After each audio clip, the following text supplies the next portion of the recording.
हूं पल्लवी नागपाल जयरथ, प्रोफेसर बड़ा गुरुकुल। पैसा कमाना तो हर कोई आपको सिखा देता है, लेकिन क्या आपको किसी ने ये बताया कि पैसा बचाते कैसे हैं? जानते हैं मैं ये बात क्यों कह रही हूं? क्योंकि ये कहा जाता है कि एक एक बचाया हुआ रुपया कमाए हुए एक एक रुपए के बराबर होता है। इसलिए पैसे कमाने के साथ साथ ये बहुत जरूरी है कि पैसे को बचाया कैसे जाए। इसलिए तो हम आपको बताएंगे कि कैसे आप पैसे बचा सकते हैं और उसे निवेश कर सकते हैं। अब कभी किसी के घर पे शादी होती है, कभी उसे घर भी खरीदना होता है, तो ऐसे में ना आपको समझ नहीं आता होगा कि भाई मैं पैसा कहां से निकालूं। तो घबराएं नहीं, क्योंकि हम आपको ये भी बताएंगे कि किस लक्ष्य के लिए आप कैसे पैसा बचा सकते हैं। तो आपके लिए कहां निवेश करना सही होगा, इन टिप्स के साथ हमने आपके लिए बहुत ही खास कोर्स बनाया है। इसमें हम आपको बताएंगे कि आखिरकार गोल बेस्ड फाइनेंशियल प्लानिंग क्या होती है। अब आप सोचेंगे कि भाई सेविंग और इन्वेस्टमेंट तो मैं करता ही रहता हूं, लेकिन आपको पता है सेविंग और इन्वेस्टमेंट में ना बड़ा अंतर होता है। तो ये अंतर क्या होता है ये भी हम आपको बताएंगे।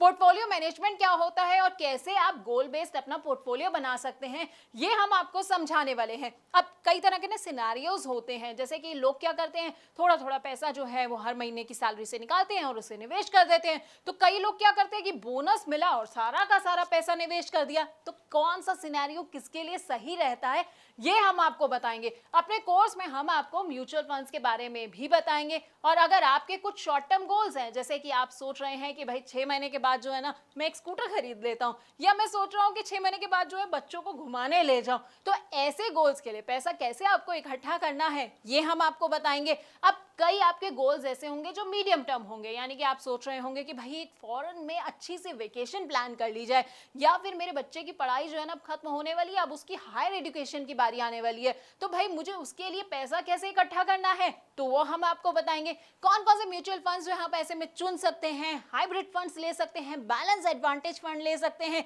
लेकिन अब आप ये सोच रहे होंगे भाई ये सारे फंड्स कौन से होते हैं, तो हम आपको ना इन तमाम फंड्स के बारे में बड़े अच्छे से बताने वाले हैं। उसके अलावा हमारी जिंदगी का जो सबसे बड़ा और सबसे लंबा गोल होता है ना रिटायरमेंट प्लानिंग का, वो आप कैसे कर सकते हैं। म्यूचुअल फंड्स के जरिए अपनी रिटायरमेंट प्लानिंग आप कैसे कर सकते हैं, कौन कौन से फंड्स आप चुन सकते हैं, ब्लू चिप फंड कौन से होते हैं, मिड कैप फंड कौन सा होते हैं, या स्मॉल कैप फंड्स जो हैं वो आपके लिए कैसे फायदेमंद हो सकते हैं, तो हम आपको बताएंगे। इसके अलावा ना निवेश के बड़े सारे और भी इंस्ट्रूमेंट्स होते हैं। अब जैसे पीपीएफ होता है, नाम तो सुना होगा आपने, एनपीएस होता है, एलआईसी के प्लान्स के बारे में तो हर कोई जानता है, और इक्विटी और डेट इंस्ट्रूमेंट्स के बारे में तो हर कोई जो है वो पूरा अच्छे से समझता आया है। लेकिन इनमें से आपके लिए कौन सा प्लान सही रहेगा ये शायद आप नहीं जानते होंगे। तो हम आपको ना अपने इस कोर्स में इन तमाम प्लान्स के बारे में अच्छे से जानकारी भी देने वाले हैं।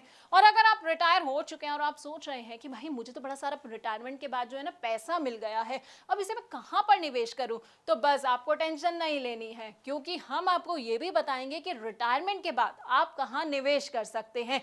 यानी कि इन 12 वीडियोस में हम आपको आपकी फाइनेंशियल प्लानिंग के बारे में सब कुछ बताने वाले हैं। तो अगर आप अपनी जिंदगी ना सुकून से जीना चाहते हैं, रिटायरमेंट के लिए परफेक्ट प्लानिंग करना चाहते हैं, तो बस आपको क्या करना है, आपको हमारा ये कोर्स देखना होगा।